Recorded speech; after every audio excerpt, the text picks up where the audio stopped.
They mocked her for marrying a janitor, until he revealed he owned the $47 million bank where he mopped floors. In Awaken, 72 ancient hours, portal. Thea Morvan went from public Reveal what humiliation lies to within. queen of the night. But first, she had to survive the wolves, the betrayal, and the truth that her husband had been choosing mortality for her. This is how a worthless accountant became the most powerful woman in Seattle. But we're getting ahead of ourselves. Let's No, go back to the please, don't beginning, leave me. to the day everyone I can't laughed. bear The this. community center on East Stay Pike with Street smelled like disinfectant and broken dreams. Fluorescent lights buzzed overhead, casting a sickly yellow glow across folding chairs arranged in crooked rows. 50 guests sat scattered like debris after a storm. Most of them weren't there to celebrate. They were there to watch Thea Morvan fall. She stood at the makeshift altar in a dress she'd bought at a consignment shop for $47. White silk, slightly yellowed at the hem. It had belonged to someone else once. Someone whose marriage had probably failed. The irony wasn't lost on her. 27 years old. Former rising star. Forbes 30 under 30 nominee at 24. CPA with a photographic memory for numbers and a future so bright it hurt to look at directly. That was 3 years ago. Now she was a waitress at Mel's Diner on 2nd Avenue, serving eggs and coffee to people who used to be her peers. Her family's estate, the one with the fountain in the circular driveway and the piano room her mother had loved, belonged to someone else now. Sold at auction when her father's investment firm collapsed in 2022. The Morvan name, once synonymous with old Seattle money, now meant nothing. Worse than nothing. It meant failure. Thea held a bouquet of carnations from the grocery store. $12, white and pink, already wilting at the edges. Her hands shook just slightly. Not from fear of the man waiting for her at the altar, from fear of the people watching. In the second row, directly in her line of sight, sat Genevieve Ashford. 28 years old, blonde hair and a perfect chignon, wearing a Chanel suit that cost more than most people's monthly rent. Genevieve had been Thea's best friend once, back when the Morvans had money, back when Thea's last name opened doors instead of closing them. Genevieve's family had bought the Morvan estate at auction. For pennies on the dollar, they'd renamed it Ashford Manor. Next to Genevieve sat her brother, Dorian, 30 years old, VP of Finance at Ashford Banking, and Thea's ex-fiancé. He swirled cheap champagne in a plastic cup, a sneer carved into his handsome face.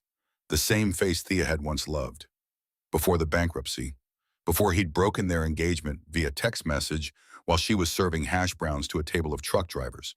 The message had been brief. Can't marry down. You understand. She'd understood perfectly.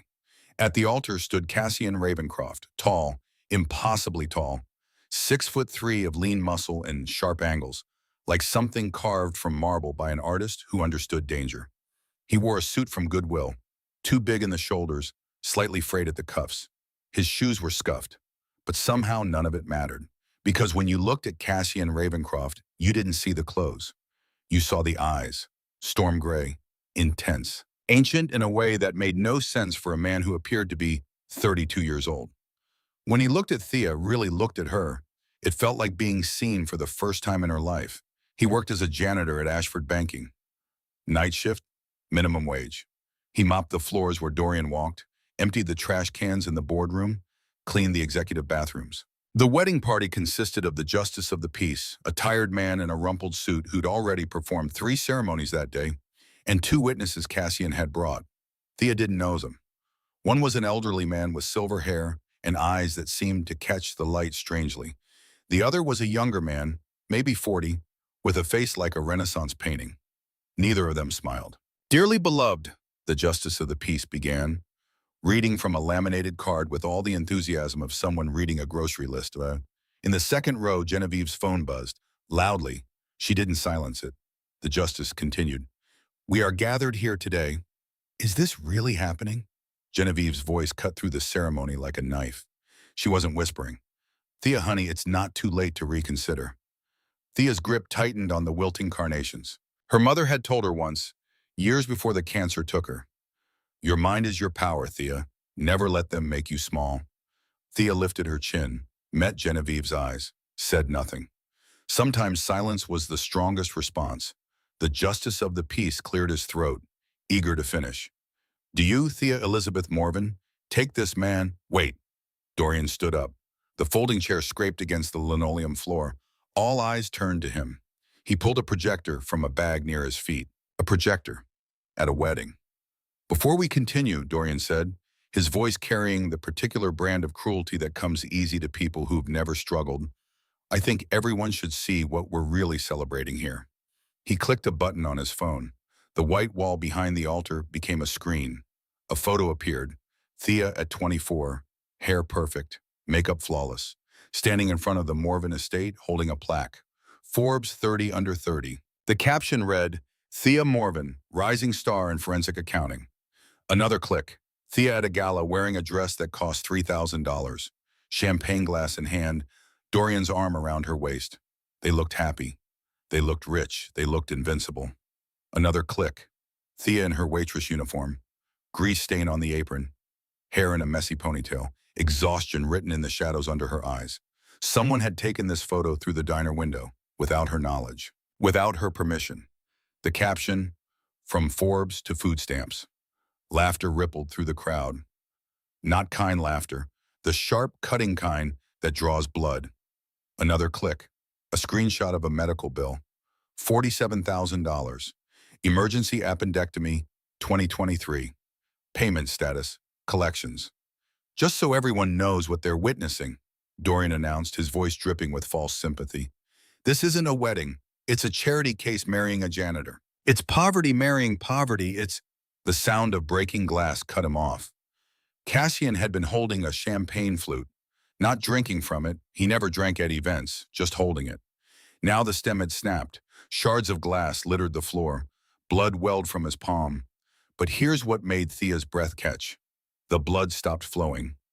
Within seconds, the wound sealed itself, right there in front of everyone. No one else seemed to notice. They were too busy laughing at the slideshow. Cassian's eyes met hers. For just a fraction of a second, they weren't gray. They were red. Deep crimson red, like embers in a dying fire. Then they were gray again. And Thea wondered if she'd imagined it. Are you quite finished? Cassian's voice was quiet, controlled. But something in it made the laughter stop, made the room go still. It wasn't loud. It wasn't aggressive. But it carried weight, authority. The kind of presence that doesn't come from money or status. It comes from something older. Something primal. Dorian faltered just for a moment.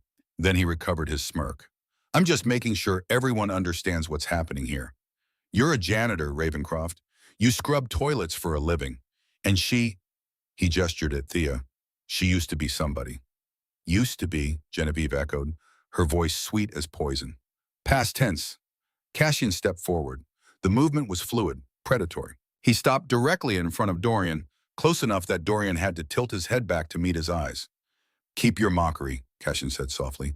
Keep your slideshow. Keep your champagne and your cruelty. He reached into his pocket, pulled out a crumpled $10 bill, the exact amount Dorian had mockingly offered as a wedding gift earlier, and pressed it into Dorian's hand. Keep this too. By Monday, you'll need it more than I do. Silence. Thea didn't understand what he meant, but something in his tone made her skin prickle. In the back row, the elderly man with silver hair, the one Cassian had brought as a witness, stood abruptly. His face had gone pale. Not just pale, white as bleached bone. He stared at Cassian like he'd seen a ghost. Or worse. Impossible, the old man whispered. Then louder, to no one in particular. The Ravencroft line. It can't be. They all died and... He stopped, shook his head. Walked out of the community center without another word. No one paid attention. They were too focused on the drama unfolding at the altar. Dorian looked at the $10 bill in his hand, looked at Cassian, laughed, a harsh, bitter sound. Big words from a man who mops floors. The floors in your office, Cassian replied, his voice still quiet, still controlled. I know them very well. I know every inch of that building. Every secret, every lie, every debt. Something flickered across Dorian's face, uncertainty, fear maybe, but it was gone in a moment. Get on with the ceremony, Dorian said, sitting down. This is pathetic enough already. The justice of the peace cleared his throat, looked at Thea. Do you want to continue? Thea looked at the slideshow still projected on the wall, her failures on display for everyone to see. She looked at Genevieve's smug face, at Dorian's sneer, at the 50 people who'd come to witness her humiliation, not her happiness. Then she looked at Cassian. He hadn't moved, hadn't looked away from her. His hand was still bleeding from the broken glass. even though the wound had somehow healed. The blood was there, dried on his palm, but the cut was gone. Thea, he said quietly, just her name, nothing more. And in that one word, she heard what no one else in the room understood. You are not alone. I do, Thea said. The justice of the peace rushed through the rest. By the power vested in me by the state of Washington, I now pronounce you husband and wife. You may kiss the bride. Cashin's lips were cool when they met hers. Not cold, just cooler than they should be. The kiss lasted 3 seconds, chaste, respectful. But in those 3 seconds, the fluorescent lights overhead flickered. Once, twice. The projection screen went dark. When the lights stabilized, Thea felt different, like something fundamental had shifted in the universe. Dorian stood up, clapping slowly, mockingly. Congratulations, Mr. and Mrs. Janitor. Thea, darling, I got you a proper wedding present. He reached into his pocket, pulled out a crumpled $10 bill, a second one, and walked up to the altar. He tucked it into Cassian's breast pocket, the same way you'd tip a valet. For the honeymoon, Dorian said loudly, making sure everyone heard. Don't spend it all in one place.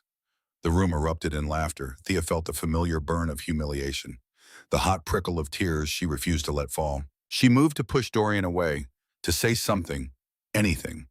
Cassian caught her wrist, gently. His grip was like iron, but he wasn't hurting her. He was steadying her. Don't, he said softly, for her ears only. They see what they want to see. Let them. He looked down at the $10 bill in his pocket, then up at Dorian, and for the second time that day, Thea could have sworn his eyes changed color. Just for a fraction of a second. Red like burning coals. Keep your money, mister. Ashford, Cassian said. His voice had changed too. Layered, like 3 people speaking at once. The temperature in the room dropped, just a degree or two, enough to be noticeable. You may find you need it more than I do, very soon. Dorian blinked. The confidence in his expression faltered. Just for a moment, he opened his mouth to respond. That's enough. Genevieve grabbed her brother's arm. Let's go. This is depressing. They left. Most of the guests followed. Within 5 minutes, the community center was empty, except for Thea, Cassian, the justice of the peace counting his cash payment, and Cassian's other witness, the younger man with the Renaissance painting face. Sire, the man said quietly, that was unwise. Revealing yourself to... Not now, Vesper, Cassian said. The man, Vesper, nodded, melted into the shadows near the exit. Literally melted, like he was made of smoke. Thea blinked, looked again. He was gone. Did he just... You're exhausted, Cassian said gently, guiding her toward the door. Let's go home. Home was a 4th-floor walk-up in the East End. No elevator. Peeling paint. A radiator that clanked like it was trying to break free from the wall. The neighbors upstairs fought every night at 3 a.m. The neighbors next door played bass-heavy music until dawn. It was the smallest place Thea had ever lived. It was theirs. As they walked to the bus stop, no car, no limousine, just the number 49 bus that ran every 20 minutes, rain began to fall. Seattle rain, cold and relentless.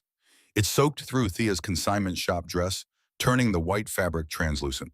At the bus stop, under a shelter covered in graffiti, Cassian removed his Goodwill suit jacket and draped it over her shoulders. I'm sorry, Thea said. She didn't know why she was apologizing. For the humiliation? For dragging him into her ruined life? For being poor and worthless in everything Dorian's slideshow had proven? Don't be. Cassian looked back toward the community center. The lights were still on, visible through the rain. Kings, he said quietly, more to himself than to her, do not concern themselves with the buzzing of flies. What? Nothing, he smiled. It transformed his face, made him look less like a statue and more like a man. Just something I learned a long time ago. The bus arrived. They got on, found seats in the back. Thea rested her head on his shoulder, exhausted.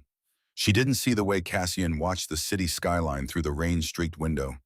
Didn't see the way his eyes lingered on the Ashford banking tower, its glass and steel rising above the other buildings like a monument to wealth and power. Didn't see the small, cold smile that curved his lips. Poverty, Thea learned, wasn't just about money. It was about time, about exhaustion, about the slow erosion of hope. She worked double shifts at Mel's Diner, 6 a.m. to 2 p.m., then 4 p.m. to midnight. Her feet ached constantly. The grease from the kitchen stained her clothes, her hair, her skin. She came home smelling like bacon in desperation. Cassian worked the night shift at Ashford Banking, 10 p.m. to 6 a.m., mopping floors, emptying trash, cleaning bathrooms. Their schedules barely overlapped, ships passing in the night, but somehow he always knew when she needed him. Like the Tuesday in week 5, Thea had been working the morning shift, serving coffee and eggs to a table of businessmen who didn't look at her face when they ordered. They looked through her, like she was furniture. One of them left a $5 tip on a $40 bill and called it generous. She'd been clearing their table when she noticed something: the receipt. The businessman had left it behind, a corporate card transaction from Ashford Banking. But the numbers were wrong, slightly off, the kind of wrong only someone with a photographic memory for numbers would notice. Thea did the math in her head. Twice. 3 times. Someone at Ashford Banking was skimming employee wages. Small amounts. $5 here, $10 there, spread across 200 employees. It added up to roughly $8,000 a month. Embezzlement. She'd built the entire case on napkins during her break, used the timestamps from the cash register, cross-referenced them with deposit dates she remembered from her days working in forensic accounting. The pattern was clear. Her boss, Mel, was the thief. Thea had shown him the napkins, explained the evidence, thought maybe he'd be grateful she'd caught the mistake before an audit did. Instead, he'd fired her. "You're too smart for your own good," Mel had said, ripping up the napkins. "Get out." She'd walked home in the rain. Again. Always raining in Seattle. Her uniform soaked through, her feet blistering in cheap shoes. $47 in tips in her pocket, her last paycheck from a job she no longer had. She'd climbed the 4 flights of stairs to their apartment, hands shaking as she unlocked the door. Cassian was there. He shouldn't have been. He should have been sleeping. He'd worked all night. But he was there, standing in their tiny kitchen, wearing jeans and a t-shirt that had been washed so many times the fabric was thin. "You lost your job," he said. Not a question. "How did you—" "Your hands are shaking. You only shake when something's very wrong." He crossed the small space between them, cupped her face in his hands. His palms were cool, always cool, like he'd been holding ice. "What happened?" She told him about the napkins, the math, the embezzlement, the firing. Cassian listened. When she finished, he walked to the trash can, pulled out the crumpled napkins she'd thrown away, and smoothed them out on the counter. He studied them, his eyes moving across the numbers, the timestamps, the patterns she'd found. "This is brilliant," he said finally. "It got me fired." "No," he looked at her. "Mel's fear got you fired. He knew you were right. That's why he panicked." Cassian carefully folded the napkins and put them in his pocket. "May I keep these?" "Why?" "Because I know people who appreciate this kind of intelligence. I'm unemployed, Cassian. I can't pay rent. I can't—" "We'll figure it out." He pulled her into his arms. She fit against him perfectly, like 2 puzzle pieces that had been separated for years finally finding each other. "You have a gift, Thea. You see patterns. Most people look at numbers and see chaos. You see truth." She wanted to believe him. But rent was due in 6 days, and they had $218 in their joint checking account. The next morning, Thea woke to find an envelope on the kitchen counter. Inside, a check, made out to her. $11,000. Memo line, payment for consulting services. She'd stared at it for 10 minutes.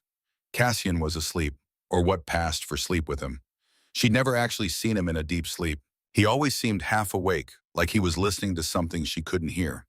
She'd picked up her phone, almost called to question the check. But something stopped her. Instead, she'd done what any forensic accountant would do. She'd investigated. She'd gone to the public library, free internet, and searched for the company name on the check. Ravencroft Foundation, established 1479. Thea had read that 3 times. 1979 made sense. 1479 did not. It had to be a typo, but the incorporation documents didn't lie. Filed in the state of Washington, 1979. But the foundation's own website claimed a legacy dating back to 1479. Medieval Italy, assets undisclosed. Purpose, humanitarian aid and historical preservation. President and CEO C. Ravencroft. Thea had stared at her husband's initial on the screen. Then she'd started digging deeper. Public records showed C. Ravencroft had owned property in Seattle since 1889. The same property. Through multiple sales and transfers, always ending back with C. Ravencroft. Photos from the archives. A man at the opening of the Seattle Pacific Railroad, 1889. Tall, dark hair, storm gray eyes. Caption, Cassian Ravencroft, investor. Another photo, the opening of the First Ashford Bank, 1934. A man cutting the ribbon alongside the Ashford family patriarch. Same face, same eyes. Caption, C. Ravencroft, majority shareholder. Another, a tech startup in 1978. A younger crowd, but one man stood out. Same face, same eyes, same impossible resemblance. Thea's hands had shaken as she'd clicked through image after image. Different decades, different centuries almost, but the same man. The librarian had approached her table. Finding everything you need? Do you know anything about the Ravencroft family? Thea had asked. The librarian, an older woman with kind eyes and silver hair, had smiled. Oh, there's an urban legend about them. People say they're vampires, immortal. That's why the men in the family photographs never seem to age. They're all the same person. She'd laughed. But that's just nonsense, of course. Probably good genetics and clever archival work. Right, Thea had said. Nonsense. But she'd printed the photos anyway. 30 cents per page. She'd spent $9 printing evidence that her husband might be someone, something, other than what he claimed. That evening, Cassian came home from his shift at 2 a.m. Thea was still awake, sitting at their thrift store kitchen table. The photos spread out in front of her. He saw them, stopped in the doorway. You found them, he said quietly. Who are you? Thea asked. Really?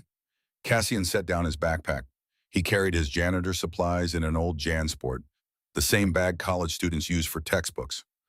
He walked to the table, looked down at the photos. That's a complicated question, he said finally. Is this you? In all of these? Silence. Cassian, are these photos of you? Yes. One word. Quiet. Final. Thea's hands shook. That's not possible. This one is from 1889. You'd have to be old, Cassian finished. Very old. That's insane. I know. You're telling me you're over 100 years old? I'm telling you, Cassian said, pulling out a chair and sitting across from her, that I need you to trust me. Just a little longer. Come with me this Saturday to the Lunar Convergence, and I'll show you everything. What's the Lunar Convergence? A gathering, a ceremony. It happens once every 547 years, and this Saturday it happens again. He reached across the table, took her hand. His skin was cool, always so cool. I wanted to wait, to tell you everything when the time was right, but you're too smart for secrets. You said 547 years. I did. Cassian, that's impossible, I know, but some things that seem impossible are just truths we haven't learned to accept yet. Thea looked at the photos, at the man in them who had the same face as her husband, the same eyes, the same impossible resemblance. Are you dangerous? She asked. To you, never. To others? He considered. I can be. Are you human? Silence, long enough that Thea felt her heartbeat in her throat. No, Cassian said finally. Not anymore. I was once, a long time ago, but now I'm something else. What? Come with me Saturday, let me show you, and then you can decide if you want to stay. Stay? Married to me, with me, in this life. He squeezed her hand. I won't blame you if you run. Most people do. Thea thought about the wedding, about Dorian and Genevieve's mockery, about the slideshow and the laughter and the humiliation, about how Cassian had stood beside her through all of it, unshaken. She thought about the past 3 months, the poverty, the struggle, how he'd worked nights so she could work days, maximizing their income, how he'd given her the better pillow because hers was flat, how he'd learned to cook the 3 meals she loved most, even though she'd never seen him eat a single bite. Okay, she said. Okay. I'll come with you Saturday. But Cassian? Yes? If you're some kind of monster, you're the kindest monster I've ever met. He smiled. Sad and ancient and beautiful. That's the nicest thing anyone's said to me in 5 centuries. Saturday morning before the Lunar Convergence, Cassian took Thea to Cal Anderson Park. It was one of the few free activities left in their budget. Walk around the park, breathe air that didn't smell like grease or mildew. Pretend for an hour that they were just a normal couple. Thea brought a chessboard, cheap plastic pieces in a cardboard box, $5 from a thrift store. Chess had been her father's game. Before the bankruptcy, before the shame, before the heart attack that killed him 6 months after losing everything, he'd taught her to play. They set up on a bench near the reflecting pool. Tourists walked by, taking photos. Joggers circled the path. A street musician played guitar in the distance. Thea played white, opened with her king's pawn. Cassian studied the board, moved his knight. They played in silence for the first 10 moves. Thea focused, calculating 3 moves ahead, the way her father had taught her. Cassian seemed relaxed, almost casual, but his moves were precise. On move 15, Thea saw it, a pattern, a weakness in his position. She exploited it, took his rook, then his bishop. By move 23, she had him in checkmate. Cassian stared at the board, tilted his head. A slow smile spread across his face. "No one's beaten me in a very long time," he said. "How long?" "Roughly 312 years. Thea laughed. It felt good to laugh. "You're exaggerating." "I'm not." He reset the pieces. "Again?" They played 5 more games. Thea won 3, Cassian won 2. By the 6th game, a small crowd had gathered. People watching, whispering. "She's good," someone murmured. "Who's the guy? He looks like a model." "They're so intense. It's like watching a battle." On the final game, move 34, Cassian leaned back and conceded. "You have a gift," he said. "You see patterns in everything. Numbers, people, strategy. My father taught me." "He taught you well." Thea packed up the chess pieces. Her hands were shaking slightly. Not from nerves, from something else. A feeling she hadn't had in 3 years, since before the bankruptcy. Pride. "Cassian," she said slowly, "what are you? I told you I'm not human, not anymore." "But what does that mean?" He looked around. The crowd had dispersed, but a few people still lingered nearby. "Not here, tonight. At the Convergence. I'll show you everything." He stood, offered his hand. "But first, we need to prepare you." "Prepare me for what?" "To meet my world."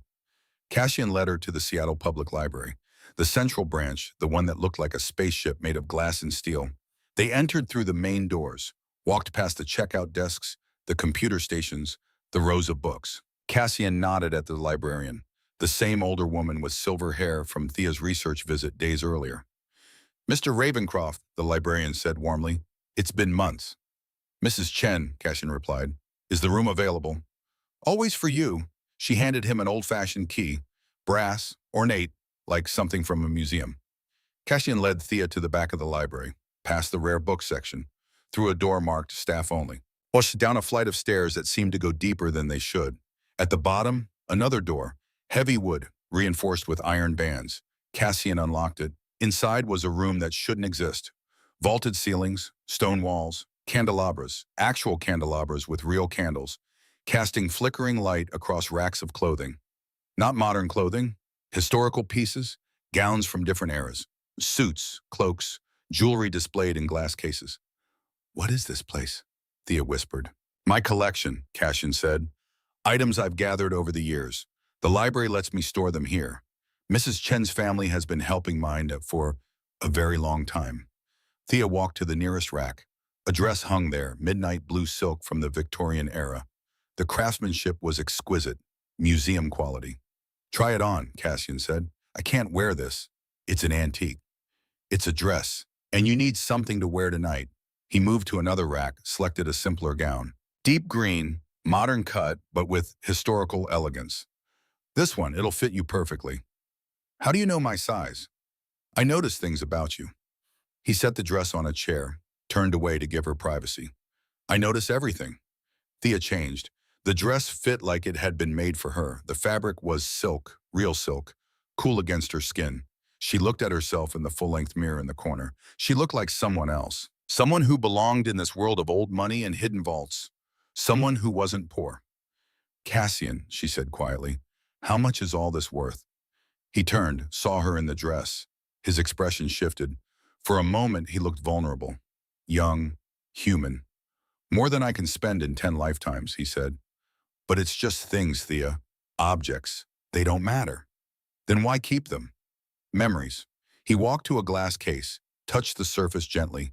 Inside, a pocket watch. Gold, engraved with intricate designs. The inscription read, 1478. "This was given to me the year I died," Cassian said. "The year I became what I am now."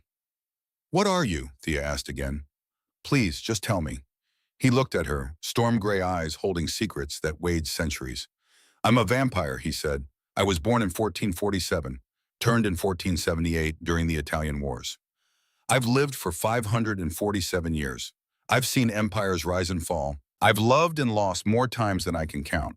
And 3 months ago, I met you. A woman who looked at me and saw a janitor, but treated me with more kindness than kings ever showed me. Silence. Thea's heart hammered. She should run. She should scream. She should do anything except stand there in a dress worth more than her entire life, staring at a man who claimed to be a vampire. Prove it, she said. Cassian smiled, sad and resigned. All right, he opened his mouth, his canines extended. Not fake, not a trick. She watched as the teeth lengthened into fangs, sharp and white and deadly. His eyes changed, gray to crimson, glowing softly in the candlelight. The shadows in the room moved, not from the flickering candles. They moved toward him, drawn like iron to a magnet, swirling around his feet. This is what I am, Cassian said. His voice had changed too, layered, ancient. I'm a monster, Thea. I drink blood to survive. I've killed people. Not in a long time, but I have. I'm stronger than any human. Faster. I don't age. I don't die. I can do things that violate every law of nature. He closed his mouth. The fangs retracted. His eyes faded back to gray. The shadows stilled. And I'm desperately in love with you. Thea's hands were shaking. Her breath came in short gasps. Every rational part of her brain screamed to run. But the part of her that had beaten him at chess, that had built a case for embezzlement on napkins, that had survived 3 years of humiliation and poverty without breaking, that part spoke louder. You saved me, she said. That night with the muggers, you didn't just scare them away. You did something to them. Yes. And you've been protecting me ever since. Yes. Wait. Because, Cassian said, stepping closer, for 547 years, I've walked this earth alone. I've had lovers, friends, people who wanted my power, my money, my blood, but no one who just wanted me. Until you. You married a janitor, Thea. You chose poverty with me over wealth without me. Do you have any idea how rare that is? I chose love, Thea said simply. Exactly. He cupped her face in his cool hands. I'm taking a serum, a potion created by a witch in Prague in 1634. It makes me mortal. Slowly. I'm aging with you, Thea. In 50 years, I'll look 82. In 60 years, I'll die. Human, mortal, beside you. You're giving up immortality? I gave it up the day I decided to marry you. Tonight at the Convergence, my people will ask me to choose. The throne, or you, eternity, or 50 mortal years. He smiled. I've already chosen. I chose you. I'll always choose you. Thea's vision blurred with tears. Happy tears, terrified tears, she didn't know which. What happens tonight, she asked. I reclaim my throne, or I walk away from it. Either way, the world will know the truth. And Thea, his voice softened, people who've mocked you, humiliated you, looked through you like you were nothing. They'll see you stand beside a king. They'll know they were wrong about you. I don't care about them. I know, but I do. I care that you've been underestimated, undervalued, treated like you're worthless when you're the most brilliant person I've met in half a millennium. He kissed her forehead, gentle, reverent. Are you ready? He asked. Thea looked at the vault around them, at the centuries of history, at the impossible man standing before her, offering her a crown and a lifetime, and a truth that defied everything she'd ever known. Yes, she said, because sometimes the only way forward is to jump.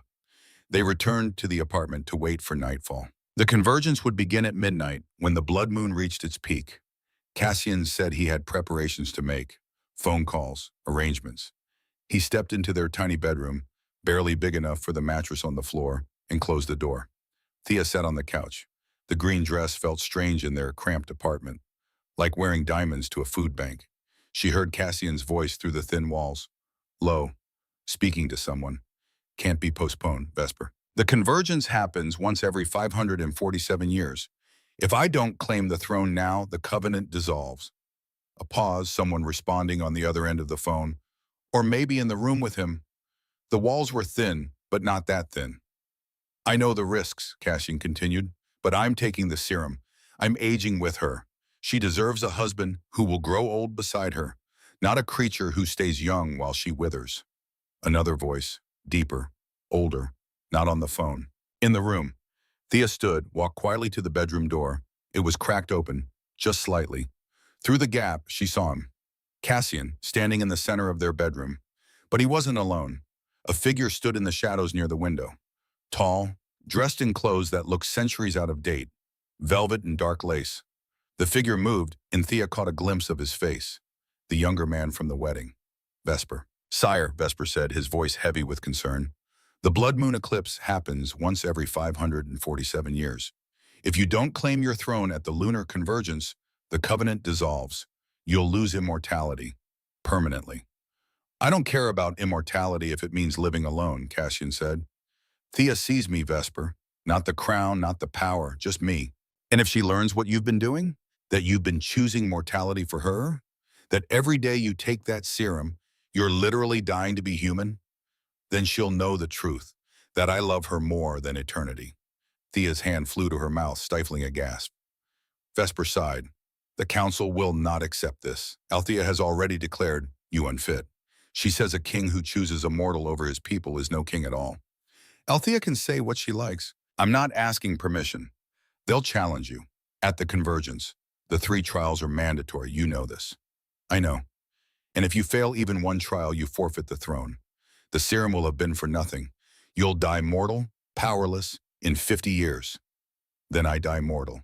Cassian's voice was firm, final. "I've lived 547 years, Vesper. I've conquered territories, amassed wealth, ruled with absolute power, and I was empty. Every single day.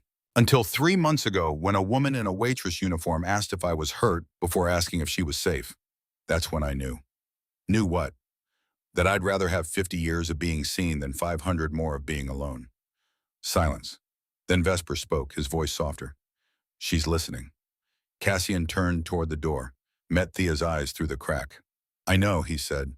Thea pushed the door open, walked into the room, looked at Vesper, who bowed slightly, an old-fashioned gesture that seemed natural for him. "Mrs. Ravencroft," Vesper said, "forgive the intrusion." "You're a vampire too," Thea said, not a question. "I am. And there are more of you." "Many more." Thea looked at Cassian. "The lunar convergence. It's not just a ceremony, it's a trial." 3 trials, Cassian confirmed, to prove I'm worthy of the throne. Blood, loyalty, sacrifice. "And if you fail, I lose everything, the throne. The immortality I've already given up. The serum will have weakened me for nothing." "But you're doing it anyway." "I am." "Why?" "Because," Cassian said, crossing the small room to stand before her, "I spent 547 years being a king. I want to spend the next 50 being your husband. That's worth any trial." Thea looked at Vesper. "And you? Do you think he's making a mistake?" Vesper considered. "I think," he said carefully, "that in all my centuries serving him, I've never seen him happy. Until now." He bowed again. "I'll see you at the convergence, sire. Mrs. Ravencroft." He stepped backward, literally melted into the shadows. One moment there, the next gone. Thea stared at the empty space. "I'm never going to get used to that." "You will," Cassian said, "if you stay." "If I stay? Cassian, I married you. I'm not going anywhere." "You married a janitor. Now you know you married a vampire king. That's a significant difference." Thea laughed.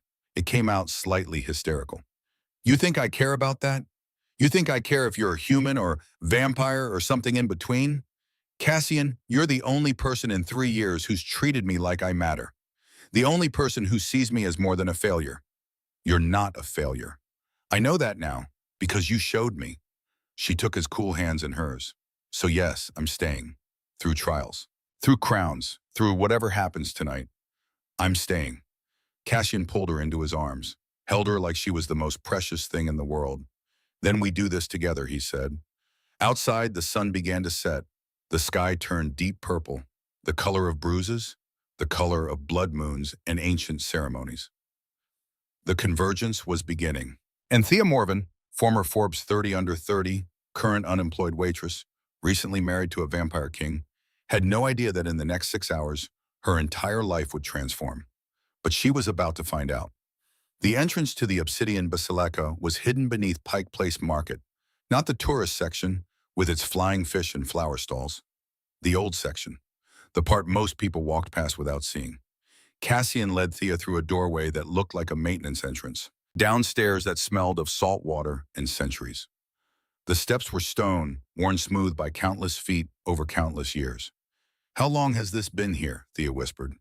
"Since 1692, Cassian said. built by the first vampires who came to the New World, before Seattle was Seattle, before America was America. They descended for what felt like miles. Thea's legs burned, her heart hammered. The green silk dress whispered against the stone walls. At the bottom, a door. Not wood, not metal. Obsidian. Black volcanic glass polished to a mirror shine. Carved into its surface were symbols Thea didn't recognize. Ancient. Powerful. Cassian placed his palm against the door. The symbols glowed red. The door opened. Sound hit Thea first. Not noise, sound. A low thrumming that vibrated in her chest, like a heartbeat, like the earth itself was breathing. Then light. Candlelight. Thousands of candles. They lined the walls, the pillars, the vaulted ceiling of a cathedral that shouldn't exist beneath a fish market. The Obsidian Basilica. It was massive. Gothic arches soared overhead. Stained glass windows depicted scenes that made no sense. Vampires and humans, together. Battles, peace treaties, blood moons. The windows glowed from some internal light source, casting red and purple shadows across stone floors. And the people, hundreds of them, maybe more. They filled the pews, the balconies, the standing areas. All of them beautiful in that particular way that comes from not being human. Perfect skin, eyes too bright, movements too fluid. Vampires, every single one of them turned when Cassian entered. The thrumming sound stopped. Silence. Complete. Absolute. Thea felt their eyes on her. Hundreds of ancient beings assessing. Judging. She was the only human in a room full of predators. Her hand found Cassian's. His fingers closed around hers. Cool. Steady. It's all right, he murmured. You're with me. They walked down the center aisle. Thea kept her chin up, her spine straight. Her mother's voice in her head, never let them make you small. At the front of the basilica, on a raised dais, sat 5 thrones. 4 were occupied. The 5th, the largest in the center, stood empty. The 4 vampires on the thrones were old, not in appearance. They looked anywhere from 30 to 60, but old in their eyes, ancient. They'd seen centuries, empires, the rise and fall of civilizations. The woman in the leftmost throne stood. She was tall, regal, with silver hair that fell past her shoulders. Her gown was deep burgundy, medieval in cut. Her eyes were the color of ice. Cassian Ravencroft, she said. Her voice carried across the basilica without her raising it. You've returned. Althea, Cassian replied. I told you I would. You told us many things. You also told us you'd remain alone, that you'd learned your lesson about mortal attachments. Her gaze slid to Thea, cold, assessing. Yet here you are, with a human. My wife, Cassian said. The possessiveness in his voice was clear. Murmurs rippled through the assembled vampires, not approving. Your wife, Althea repeated. She descended from her throne, moved with that too fluid grace, and stopped 3 feet from Thea. What is your name, girl? Thea Morven. She refused to look down, refused to show fear. Thea Ravencroft now. Althea's lips curved into something that wasn't quite a smile. Bold, I'll grant you that. She walked a slow circle around Thea. Do you know why we're gathered here tonight, Thea Ravencroft? The lunar convergence, the blood moon eclipse. It happens once every 547 years. Clever too, Cassian always did prefer intelligence over beauty. Though you're passably pretty, I suppose. For a mortal. Thea bit back, the response rising in her throat. Insults only had power if you let them. Tonight, Althea continued, addressing the basilica now, we gather to witness the reclamation of the throne. Cassian Ravencroft, first of his name, sovereign of the Night Court, abandoned his crown 312 years ago. He swore he'd return when he found something worth ruling for. She turned back to Cassian. Is this it? Is this mortal woman worth a throne? She's worth more than any throne, Cassian said quietly. Gasps, angry whispers. Althea raised her hand. Silence fell again. Then you'll have no difficulty with the trials. The 3 trials of sovereignty. Blood, loyalty, sacrifice. Refuse any trial, fail any trial, and you forfeit not just the throne but the covenant itself. You'll die mortal, powerless, within decades. I understand the terms, Cassian said. Do you? Althea's eyes narrowed. Because there's one more condition, one we've added specifically for this convergence. The human stays. She witnesses everything, every trial, every choice, and at the end, she decides. Decides what? Thea asked. Whether you're worthy of him, whether his choice to give up eternity for you is wise or foolish, Whether love is stronger than survival. Althea smiled. Cruel. We've never let a mortal judge a king before, but these are unusual circumstances. She returned to her throne, gestured to the other council members. Let the trials begin. Two vampires emerged from the shadows carrying a chalice. Not silver, not gold. Bone. Human bone, carved and polished, with symbols etched into its surface. They placed it on an altar before the empty throne. The liquid inside was dark, red, but not blood. Something worse. Thea could smell it from where she stood, sulfur and decay and pain. The trial of blood, Althea announced. To prove your strength, you must drink from the cursed chalice. It contains blood mixed with banefire, a poison created in the 14th century specifically to kill our kind. It will burn you from the inside. Most vampires die within minutes. Those who survive are forever weakened. And if I refuse, Cassian asked, you fail. You die mortal. And your human widow gets to watch you age and wither over the next 50 years. Thea's hand tightened on Cassian's. Don't, she whispered. This is insane. You don't have to prove anything to them. Yes, Cassian said gently. I do, not for them, for you. So you know what I'd endure to be worthy of you. He walked to the altar, lifted the chalice. The liquid inside gleamed like oil slick, swirling with colors that shouldn't exist in nature. He looked at Thea one more time, smiled, then drank. The effect was immediate. Cassian's body convulsed. The chalice fell from his hands, shattering on the stone floor. He dropped to his knees, hands clawing at his chest. Thea ran to him. Guards moved to stop her. Two massive vampires appeared out of nowhere, but she shoved past them, dropped beside Cassian. Stop this! She screamed at Althea. You're killing him! If he's worthy, Althea said calmly, he'll survive. Cassian's skin was turning gray. Veins appeared, black and branching, spreading across his face, his neck, his hands. His eyes rolled back. Blood, black blood, wrong blood, leaked from his nose, his ears. He screamed. The sound tore through the basilica, inhuman, agonized. The kind of sound that comes from pain no mortal could survive. Thea tried to hold him, but his body was burning. Not with heat, with cold, ice cold, like touching liquid nitrogen. Cassian, she sobbed. Cassian, stay with me, please. The black veins spread, covered his entire body. For a horrible moment, Thea thought she was watching him die. Thought she was about to become a widow after 3 months of marriage to a man who'd given up immortality for her. Then the veins began to fade, slowly, so slowly, receding like a tide going out. Color returned to his skin, his breathing steadied, his eyes opened. Gray, not red, exhausted but alive. I'm sorry, he whispered, reaching up to touch her face. I'm sorry you had to see that. You idiot, Thea said, crying, laughing. You absolute idiot. Don't ever do that again. Only 2 more trials, he said weakly. Tried to smile, failed. Thea helped him stand. He leaned on her, a vampire king leaning on a human woman, and faced the council. Trial 1, Althea said, and for the first time, there was something like respect in her voice. Complete. Applause, scattered, reluctant, but applause nonetheless. In the back of the basilica, in the shadows where the candlelight didn't quite reach, Thea saw them, Dorian and Genevieve Ashford. They sat in the last row, partially hidden, but Thea recognized them. Dorian's sneer, Genevieve's perfectly styled hair. What were they doing here? She didn't have time to wonder. The second trial was beginning. The trial of loyalty, Althea announced, is simple. You must prove your allegiance to your kind over all else. To prove that vampires, your people, your subjects, matter more than mortal attachments. She gestured. A vampire Thea hadn't noticed stepped forward. Male, young-looking. He carried a sword, ancient. The blade was dark metal, etched with more of those symbols Thea couldn't read. Kneel, Althea commanded. Cassian knelt, still weak from the first trial, still gray around the edges. The vampire with the sword stood behind him, raised the blade. Denounce her, Althea said. Say the words. This mortal means nothing. My loyalty is to the Night Court alone. Say them and you pass this trial. Refuse and you fail. The basilica went silent. Every vampire leaned forward, waiting.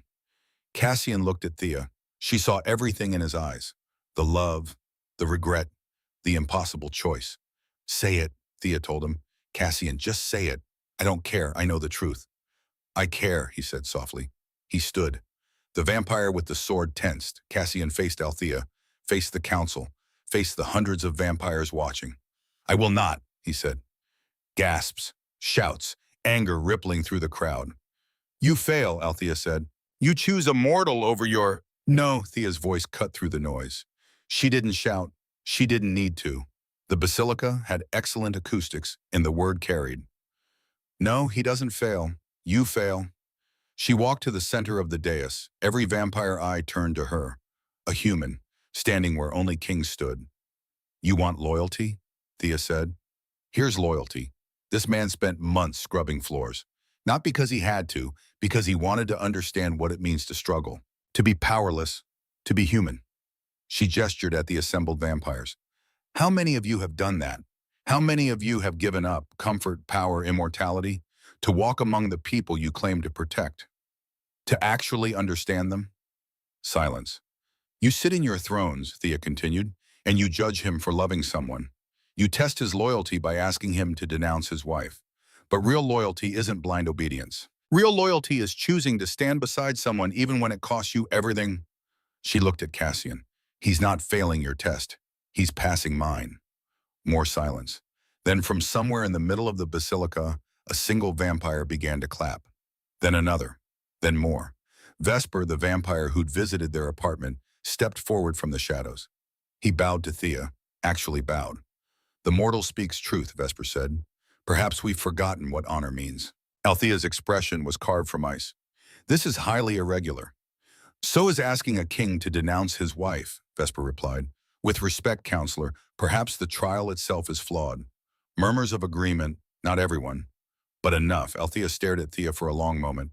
Then slowly she smiled, a real smile, thin but real. "Very well," she said. "The trial of loyalty is complete, unconventionally, but complete." She turned to Cassian. "Your mortal has a spine. I'll grant you that. 2 trials down, 1 to go." "The final trial," Althea said, "the trial of sacrifice. This one is simple. Choose."